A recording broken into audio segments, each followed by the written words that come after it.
안녕하세요. 오늘 들려드릴 이야기는요, 전세와 관련된 이야기를 들려드릴까 합니다. 보통 전세하면 집주인이랑 세입자와의 갈등이 대부분인데요. 저는 좀 다르게 원래 살고 있는 전에 세입자와 새롭게 들어가는 새로운 세입자, 새 세입자와의 갈등에 대해 이야기하려고 합니다. 거의 최근 일이에요. 때는 2022년도 5월쯤에 경기도 남부에 한 신혼부부가 살고 있었습니다. 여기서 남편 이름을 두석이라고 하겠습니다. 항상 레오가 주인공이었는데 오늘은 두석이가 주인공입니다. 두석이는 사실 덩치가 매우 큰 친구입니다. 성도 마씨니까 편하게 마동석 배우님을 연상하면 될 것 같아요. 조직에 몸을 담진 않았지만 몸을 담은 친구들이 꽤 많은 걸로 알고 있어요. 어디 가서 어떤 남자와 눈싸움을 하더라도 쫄지 않는 그런 남자라고 생각하시면 됩니다. 두석이와 아내는 결혼한 지 2년 정도 됐고요. 두석이도 요즘 추세처럼 1년 정도 신혼생활을 깨짝깨짝 둘이 깨북듯이 복작복작 살다가 슬슬 아이를 계획했고, 한 3개월 정도 아이가 생기지 않다가 살짝 왜 아이가 안 생기지 걱정할 때쯤 여느 부부처럼 이렇게 축복처럼 아이가 생겨서 임신이 되고, 임신 3개월쯤에 두석이가 오랜만에 친한 친구와 약속을 잡아서 나가서 대화를 하게 됐습니다. 진짜 아무 생각 없이 친구랑 재미있게 이야기를 나눴는데 갑자기 미래를 바꿀 수 있는 갑자기 떠오르는 대화를 할 때가 있지 않습니까? 그때가 그랬답니다. 이번에 만난 친구의 이름을 레오라고 할게요. 이번화는 레오가 조연입니다. 레오가, 야 두석아, 너 요즘 아이 키우는 거 매우 힘들다. 이번에 아이 태어나면 야 혹시 어머니나 장모님 근처에 안 계셔? 아니, 좀 멀리 살아. 어머니는 1시간 반 정도? 장모님은 막히면 1시간 정도? 근데 왜? 옛날이야 옆집 아줌마가 잠깐 맡아주고 그랬던 시절이 가능했는데 요즘에 어림도 없어. 부모님이 괜찮으시다면 그쪽으로 이사를 가. 두석이는 원래 진짜 아무 생각 없이 신혼집에서 쭉 살 생각이었대요. 그런데 레오의 말이 100번 1000번 맞는 말이더랍니다. 솔직히 요즘 세상이 좀 각박하잖아요. 남들한테 편하게 애기도 맡기지 못하는 시절이 되었습니다. 90년대 어린 시절을 보낸 사람으로서 다른 아주머니네 집에 많이 가게 되는데 그때가 많이 그립기도 했던 것 같아요. 그래서 아내에게 이 아이디어를 물어봤다고 합니다. 아내는 바로 오케이를 했어요. 그런데 문제는 시어머니 집 근처를 가느냐 장모님 집 근처를 가느냐였는데 이 문제도 생각보다 바로 해결이 되었습니다. 어머니는 일을 하시고 장모님은 일을 안 하시고 계셨고요. 여자 입장에도 친정 어머니가 아기를 봐주는 게 훨씬 편하죠. 안정감도 들고. 그래서 처가댁에 부탁을 했는데 아파트에 잘 살고 있는데 굳이 빌라촌으로 와도 된다면 괜찮다고 오라고 했습니다. 장인어른 장모님이 빌라촌에 살고 계셨거든요. 사실 두석이는 아파트나 빌라나 큰 상관이 없었어요. 아니죠, 오히려 더 좋았다고 합니다. 같은 금액으로는 아파트보다는 빌라가 좀 더 넓은 평수의 방을 얻을 수 있었거든요. 두석이와 아내는 이제 좋다고 이 빌라촌에 있는 부동산에 들어가서 방을 알아보기 시작합니다. 그런데 생각보다 두석이 부부가 원하는 방이 잘 나오지 않더랍니다. 두석이 부부가 원하는 집의 조건은 딱 2가지였어요. 첫 번째, 장모님이 걸어서 5분 안쪽으로, 장모님이 편하게 집을 들락날락 해야 되니까요. 버스 타면 좀 안 돼요. 둘째, 방이 3칸이 있는 집이어야 가능하다입니다. 전에 아파트에 살던 집이 방이 2칸이었거든요. 빌라로 가는데 이제 조금 더 넓은 집, 방 1칸은 더 있어야 된다고 생각을 했어요. 첫 번째는 충족을 했었는데 첫 번째를 충족을 하려면 두 번째 충족이 어려웠다고 합니다. 그 빌라촌은 거의 90% 이상 방이 2개밖에 없었다고 해요. 방이 3개가 있는 빌라는 방 2개의 방을 관리하는 주인 세대 용도로 지은 빌라밖에 없는데 그런 집은 잘 안 나왔다고 합니다. 그러다가 한두 달쯤 지나고 아내가 임신 5개월 때쯤 부동산에서 전화가 걸려왔습니다. 마두석씨, 여기 브릭부동산입니다. 방 3칸짜리 방이 나왔어요. 진짜요? 감사합니다. 바로 달려가겠습니다. 두석이는 신이 나서 룰루랄라 룰루랄라 차를 몰고 장문인 집 근처에 있는 사랑하는 아내와 아이와 셋이 행복하게 살 집을 상상하면서 아내와 함께 집을 보러 갔습니다. 집은 근데 빈집이 아니었고 이제 사람이 살고 있는 집, 어떤 인상이 좋아 보이는 40대 후반, 50대 초반 아저씨가 살고 있었고 2달 후면 집을 뺀다고 합니다. 빈집을 상상했는데 괜찮아. 집을 쓱 봤는데 최고급 집을 기대하고 간 건 아니었으니까 생각보다 집이 괜찮았다고 합니다. 1층이어서 나중에 아기가 커서 뛰어다녀도 전혀 지장이 없고 옆에 공원도 있겠다, 도서관도 있겠다. 지하철역은 멀지만 우리는 차를 몰고 주로 다니니까 이 정도면 우와 최곤데? 바로 계약을 했다고 합니다. 딱 한 가지 걱정되는 건 집을 제대로 보지 못했습니다. 왜 집을 제대로 보지 못했냐면 사실 두석이는 결혼 전에 여러 원룸을 전전하며 자취생활을 했었다고 해요. 그때까지 한 번도 누가 살던 집과 계약을 하지 않고 빈집, 아무도 없는 집이랑만 계약을 했다고 합니다. 누가 살고 있는 집이다 보니 유심히 보지 못하고 나온 거예요. 괜히 미안하니까. 에이, 누가 살고 있으니까 집을 제대로 볼 수가 없네. 두석이는 괜히 살림살이 쳐다보는 것 같고 불편해서 쓱 나왔고 별일이야 있겠어. 어차피 평생 살 것도 아니고 몇 년만 살다 나갈 건데 괜찮겠지 싶었대요. 그래서 계약을 한다니까 며칠 뒤에 부동산에서 연락이 왔고 그냥 계약서에 도장을 찍었답니다. 전세금의 10%를 내고 계약할 때는 집주인이 오지 않고 중개인이 대신 계약을 했다고 합니다. 지난 집 계약할 때도 집주인이 오지 않았으니까 요즘은 대리로 하는 추세인갑다. 나도 얼른 내 집 장만하고 싶다. 언제 내 집 장만하나. 이런 여러 생각했다고 합니다. 이제 이삿짐 센터도 알아놨고 이사한 날까지 기다리기만 하면 되나 생각했더니 깜빡한 게 있더랍니다.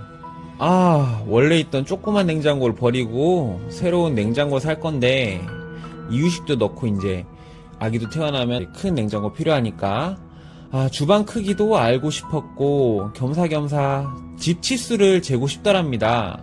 두석이가 덩치에 맞지 않게 조금 꼼꼼한 성격이었다고 해요. 그리고 새롭게 살 집인데 아내랑 알콩달콩 어디 방에 어떤 가구 넣고 뭐 넣고 이런 소소한 대화를 하고 싶었다고 해요. 그래서 부동산에 다시 전화를 걸었어요. 뚜 여보세요? 거기 브릭부동산이죠? 네. 이번에 집을 전세로 계약한 사람인데 제가 가구를 몇 개 사야 돼서 집에 있는 방 치수를 재고 싶은데 너무 일찍 보고 나왔거든요. 실례지만 잠깐 5분에서 10분 정도 줄자로 방을 잴 수 없을까요? 지금 사시는 분께 잘 좀 말해주세요.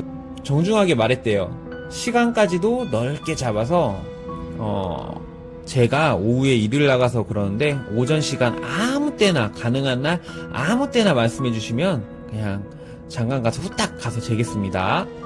중개인은 몇 초 멈칫 하더니 네 알겠습니다. 제가 전해드릴게요 라고 말을 했습니다. 그런데 일주일이 지나도 아무런 연락이 없더랍니다. 두석이는 무슨 일 있나? 왜 이렇게 전화가 없지? 오전에는 시간이 아예 안 되시나? 그래도 연락이라도 아예 없는 건 예의가 아닌데 약간 예민해지더래요. 그래도 화를 내면 안 되니까 살짝 마음을 다스리고 중개인께 다시 전화를 했다고 합니다. 여보세요? 브릭부동산이죠? 네, 지난번에 방 치수를 재는 거 부탁드렸는데 어떻게 되었을까요? 연락을 했는데 답이 없으시네. 살짝 누가 집에 오는 걸 불편해 하시나 봐. 두석이는 생각했어요. 계약 끝났다고 이제 집 문을 안 열어주네. 살짝 열받았다고 합니다. 그런데 갑자기 번쩍 아이디어가 떠올랐다고 해요. 세상을 살다 보면 별별 사람이 다 있으니까 내가 참자. 집 공개가 어려우시면 집 치수를 그냥 A4 용지에 재서 좀 알려주세요. 제가 직접 안 가도 되니까. 그렇게 부탁을 했는데 그렇게 좋은 아이디어도 바로 연락을 안 오더랍니다. 그런데 일주일 뒤에 방 치수가 오긴 왔는데 좀 불친절하게 왔어요. 무슨 집 구조가 있으면 동서남북이 있고 문 위치도 있을 거 아니에요. 그런데 그런 정보 없이 방 150m, 세로 2m, 방 2 가로 세로, 방 3 가로 세로 이렇게만 딱 보내주더랍니다. 좀 불친절하게 왔어요. 두석이는 이제 참을 만큼 참았다. 이제 좀 세게 나갈 때가 됐구나. 부동산 중개인께 전화를 했다고 합니다. 저기요, 방 치수를 재고 싶다고 2주 전부터 연락을 드렸는데 그분은 계속 피하시고 방 치수도 제가 생각했을 땐 매우 불친절하게 왔고 오전 중에 방 치수 재는 걸 제가 부탁을 드렸는데 이제는 오전이든 오후든 제가 시간을 낼게요. 집에 계실 때 편한 시간에 잠깐 좀 시간 좀 내달라고 해주세요. 이번에 오래 안 기다립니다. 좀 세게 나갔다고 합니다. 좀 세게 나갔대요. 그리고 다음날 부동산에서 연락이 왔다고 합니다. 세게 나가니까 바로 연락이 오는군. 흐뭇하게 두석이는 전화를 받았대요. 부동산입니다. 이 중개인이 말을 하기를 사는 사람이 직장에 일을 나가는데 저녁에 온다고 해요. 그리고 집에 돌아오면 피곤해서 집을 공개해주기 어렵다고 합니다. 그리고 남편은 멀리 출장을 나갔다고 해요. 그때 그 인상 좋다던 아저씨가 그 남편인 것 같고 계속 연락이 늦는데 불친절하게 방치수를 재준 그게 그 여편네구나 이 생각을 했다고 합니다. 남편이 2주 뒤쯤 출장에서 오는데 그때 치수를 재러 오라고 해요. 두석이는 날짜를 계산해봤대요. 2주 뒤면 이삿날이 얼마 안 남았네.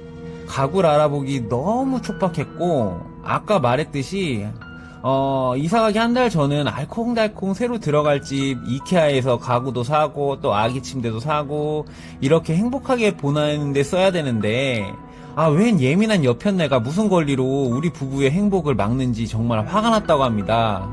그래서 부동산 중개인한테 2주 정도 못 기다린다. 그 아줌마 전화번호를 다이렉트 전화번호 알려달라. 내가 직접 통화하겠다. 부동산 중개인은 주저하고 막더랍니다. 아니라고, 두 사람이 다이렉트로 통화하면 싸움이 날 것 같다. 서로 좋게 해결하자. 두석이는 이제 좋게 갈 것도 끝났고 기분이 매우 안 좋다. 그런데 나 경우가 있는 사람이다.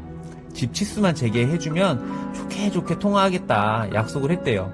중개인도 결국은 알겠다. 그분께 연락을 해보고 허락하면 전화번호 알려주겠다라고 했대요.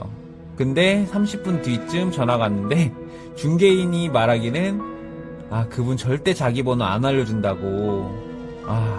오히려 두석이한테 되려 말했대요. 왜 이렇게 예민하냐. 2주 뒤 치수를 재개해주겠다.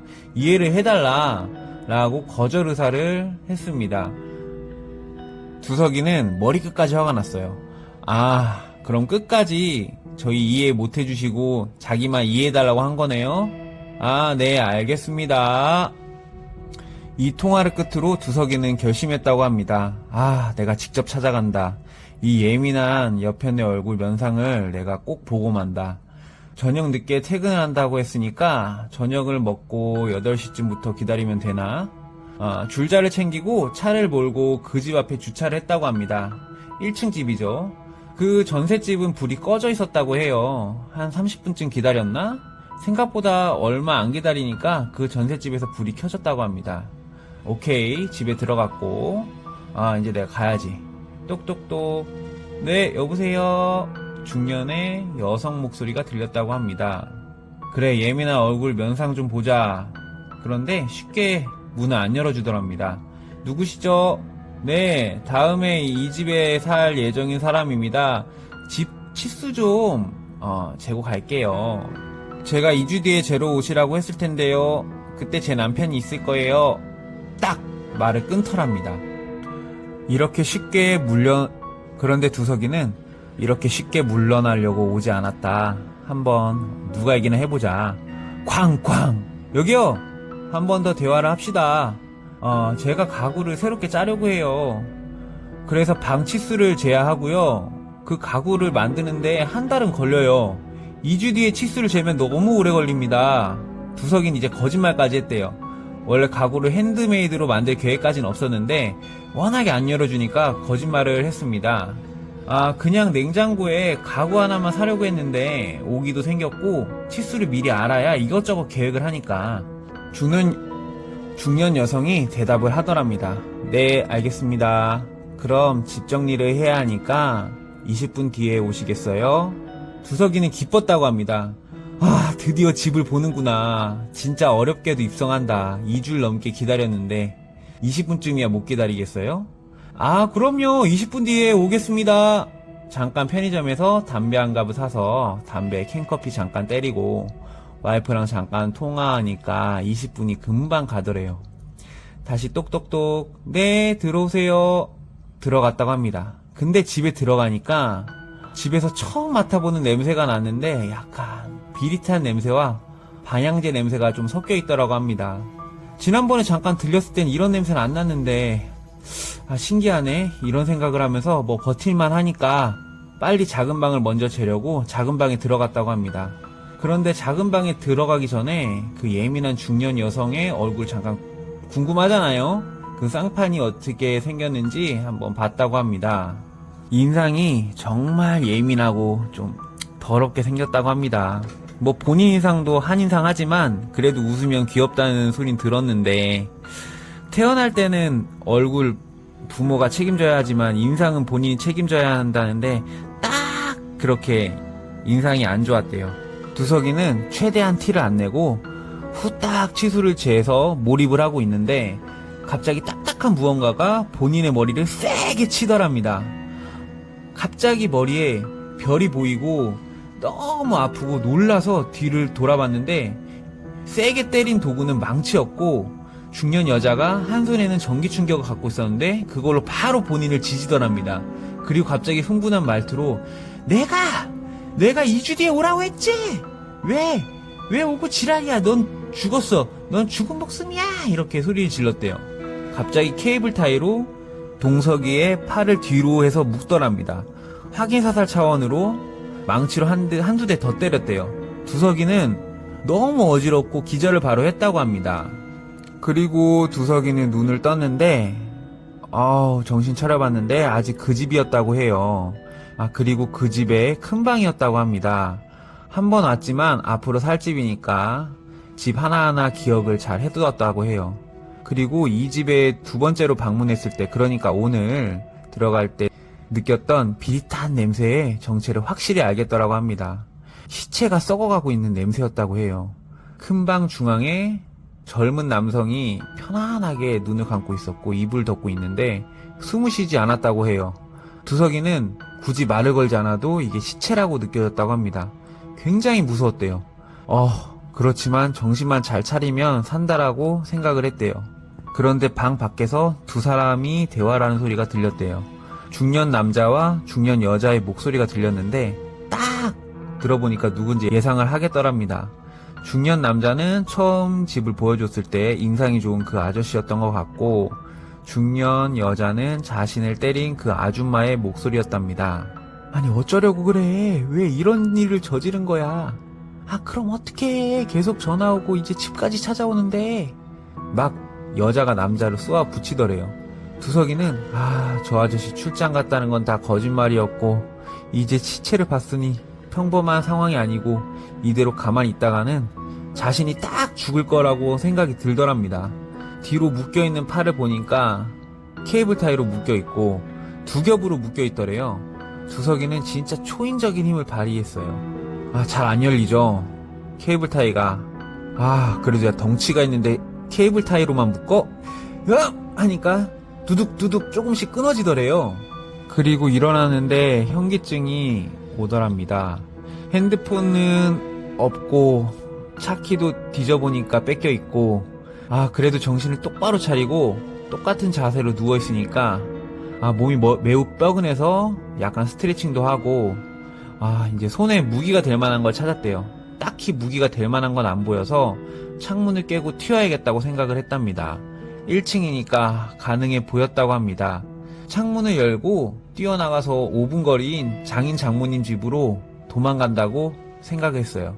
위치는 충분히 아니까 충분히 가능한 시나리오였어요.